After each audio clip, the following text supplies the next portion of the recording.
worst of all, comedians lost their sense of humor. Here, for example, is deeply unfunny comedian Samantha lecturing America about Ivanka Trump last night. Watch. You know, Ivanka, that's a beautiful photo of you and your child, but let me just say, one mother to another, do something about your dad's immigration practices, you feckless. He listens to you. Put on something tight and low-cut and tell your father to stop it. A dumb person's political harangue masquerading as comedy. Well, profoundly sad filmmaker Michael Moore proclaimed all what you just saw, quote, brilliant. He called Samantha a truth teller. Comedian Billy Eichner wrote on Twitter he thought was being, quote, generous. Tonight, is receiving an award from the Television Academy for, quote, leveraging the dynamic power of television to inspire social change. Well, Samantha later apologized for that on Twitter, assuming a tweet rates as an apology, but doubtless that's just temporary. She'll likely be bragging about all of this at another award ceremony very soon. Meanwhile, Kathy Griffin, who is probably the single unhappiest person in this country, used her appearance on a daytime show called The View to launch another political lecture. When White House Press Secretary Sarah Sanders responded to that, Griffin wrote a profane tweet attacking Sarah Sanders. Blah, blah, blah, blah, blah. F you, basically. Where did Kathy Griffin learn to talk like that? Well, maybe from U.S. Senator Kirsten Gillibrand of New York, who is now regularly using the F word in her public appearances. Here's one. So what about President Trump? Has he kept any of these promises?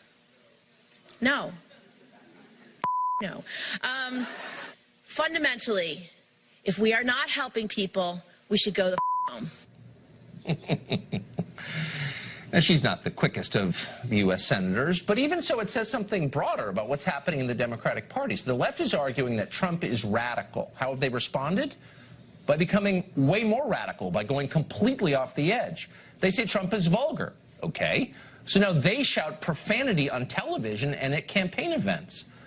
Amazingly, Trump has somehow convinced the Democratic Party to completely destroy itself. No one ever says that, but it may be the biggest change he has brought to this country. It's fascinating. Radio show host Tammy Bruce joins us tonight. She's been watching carefully. So don't you think it's interesting? I mean, if you're making the case that Trump is kind of out there and he says things that are ill-considered and he's profane, you know, that's all kind of true. Wouldn't your response be, I'm the responsible one? Instead, they're out-trumping Trump by like 3x, and they've gone so crazy that they may not even win the House back. Why are they doing that? Well, look, these women are making Trump at this point look like Sir Galahad. Exactly. When it comes to their behavior. And I think his third and fourth terms at this point have been pretty much secured after these displays. It's totally true. It's not new. I mean, what's happened is, because of their rage, the curtain's been pulled back. They just don't care about hiding the nature of who they are. You didn't mention Sally Field. Sally Field, the actress, the Flying Nun, also defended the use of the C word. And at the same time, what she's saying is, what they're trying to do is normalize the debasement of women in the name of being able to attack a woman with whom they disagree because they think she's conservative. But of course, the irony is Ivanka is not a conservative. It is a meltdown, but it is a reveal also, I think, why someone like Weinstein could survive so long in that world. That's right. When you're willing to reduce and have no principles, when you refuse to stand up for what's right because someone's a political opponent, that anything goes. So the American people are seeing what this means. They're seeing that this is certainly not a framework, not only of their values, but of a kind of an ugliness. Now, at the same time, look, people in media make mistakes on the fly. That we know this. You genuinely can regret something and apologize. The problem with what the Samantha dynamic represents, which is different to some degree from Roseanne Barr, who's doing a tweet, it was scripted. It was clearly edited with an editing team. Then it was taped. Then it aired. Then it was put on social media and it was promoted. And when those vile misogynistic words started to trend on Twitter, her executive producer was excited. Well, so that's the thing. And by the way, we should point out that she works for the same network that owns CNN. And look, I mean, I've worked in newsrooms my whole life. I use vulgarity. I enjoy it. I don't want to be a blue nose about it. But that one word that she used, I don't know any man who uses that word because it is kind of the one word that is actually degrading. It's the thing that feminists are always telling us. But that word really is. Why that word? It's fascinating. It reduces us to a vile terminology, to a part of our body, into the ultimate debasement of who we are as women.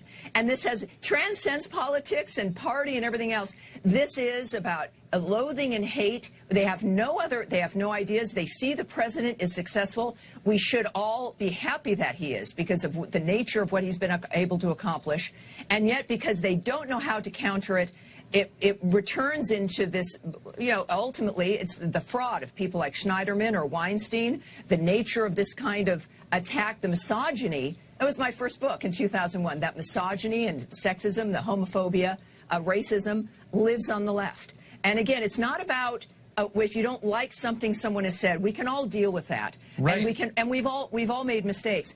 This is a concerted, scripted attitude, and then for other women to support it and try to normalize. Sally Field was well liked to some degree.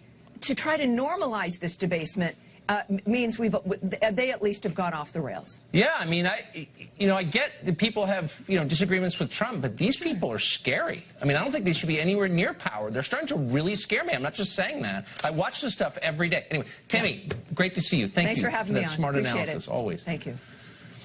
Well, the beauty of being a liberal political analyst in 2018 is it's really simple. No matter what the issue is or the concern might be, it's a safe bet that you can tie it directly to Trump. No matter what, hurricanes, higher gas prices, the ongoing war or famine in Absurdistan, even Roseanne Barr's Twitter feed, all of them are about Trump. Watch this as college professor and professional shakedown artist Michael Eric Dyson shows how it's done. This is MSNBC last night. Well, we got a bigot in chief and we got a racist in residence. That's what it is. He has unleashed some of the most horrendous viewpoints, bigotries, and racism in this country. He's legitimated them. He's validated them. He said, look, it's okay. Come out the closet, stand up and speak straightforwardly, and tell the world what you believe. We lower our standards. It's unbelievable. I know we all hate Trump, but it's so stupid. Not stupid is Mark Steyn, who joins us tonight. What do you make of this? I mean, I feel like I don't want to overstate. I don't want to be hysterical like they are, but I feel like we're watching actually something profound. They're melting down, it looks like to me. Yeah, I think that's what's going on, Tucker. I mean, we live in a coarsened culture. And everybody has said that. I think one of the reasons why Samantha Bee, for example, used the C word is that the F word has been drained of its power. No, that's exactly right. It was when, I believe, it was Ken Tynan, I think, who first said the F word on TV on the BBC back in the 60s. The Irish playwright Brendan Behan had done it a couple of years before, but he was so drunk that nobody actually understood that that's the word he had used. So Ken Tynan got the credit for it on the BBC. And that word has so lost its force, in part because it's now said routinely on family shows that they've had to move to, Samantha Bee had to move to the C word. What I find interesting was the crowd went deliriously wild about it. There's no joke there. There's no insight there. There's no particular point there. But the fact that she said the C word has the crowd. Well, we really got our value for money. If we'd been here, 120 years ago, we'd have wanted to see a trapeze artist or a tap dancer or an Irish tenor. But today we're happy to go into a theatre and cheer deliriously when somebody says the C word. And that's actually something that, if anyone digs that clip out in several decades, they'll be interested to look at, I think. Well, it really is like looking at old pictures of the Cultural Revolution from China with all these, children with their little red books and saluting all this nonsense. And you're thinking, how could a huge group of people go simultaneously insane?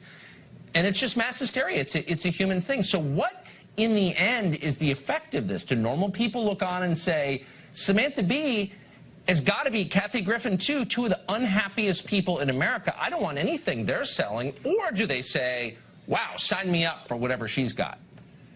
No, I think that you're right to detect a certain joylessness in it. I think there's also a logic, though, because we're on two incompatible tracks. On the one hand, you have this general coarsening F-word, C-word, C-word, F-word. But on the other, you have ever more protected classes of people.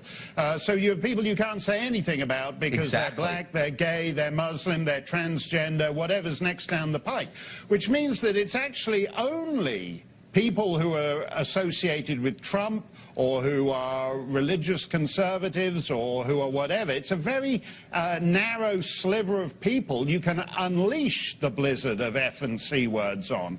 And that's the contradiction. And as we've talked about before, Tucker, it's actually killing comedy. I mean, the fantastic thing about this clip is that it's a supposed comedy show. It's got writers. It's, as Tammy was saying, it's pre-taped. It's all carefully edited, but there actually isn't a joke in there underneath. There's just the word. So if you could just quickly, I know it was only a couple of years ago, but remind me why NBC fired Billy Bush. He laughed at a joke that was less vulgar than this, and he got fired and they destroyed his life because why? Do you remember? Right. I don't remember. No, exactly, and that's the injustice here. I mean, Roseanne, who I don't think is any kind of conservative, I never said that, but Roseanne has had 40 years of work vaporized over her tweet, and unlike Samantha Bee, she's actually funny, and she was funny in a lefty way. She had lesbian kisses 30 years ago, but her lesbian kiss has been vaporized with everything else because she's perceived as supporting Trump. That double standard is ridiculous. And it's been scrubbed from digital. You can't, it's like the Dukes of Hazzard. You can't find it. Unbelievable. Mark Steyn, thank you for chronicling this revolution with us. I appreciate it. Thanks a lot, Tucker. Last time we told you about a series of blog posts apparently written by MSNBC weekend anchor Joy Reid more than a decade ago. At the time, Reid was not the humorless progressive robot you know so well today. At the time, her views on immigration, for example, were somewhere to the right of Donald Trump, and that makes sense since mass immigration hurts poor people the most. Well, tonight we have a new set of antique Joy Reid blog posts uncovered by BuzzFeed. In one post entitled Baghdad John Strikes Again, Reid shared an image of John McCain's face superimposed onto the body of the Virginia Tech mass shooter. Couldn't do that today. Reid also promoted a 9/11 conspiracy documentary. She attacked Congressman Barney Frank of Massachusetts for the crime of being gay, and she wrote a satirical piece about Tony Blair's son visiting gay bathhouses in the U.S. Spicy. Reid, of course, previously claimed that her blog had somehow been retroactively hacked by unseen saboteurs, probably Russian agents or Macedonians or something. That's almost certainly a lie, but it was definitely amusing. How will she explain these? Well, we're still awaiting a new excuse from NBC News as soon as they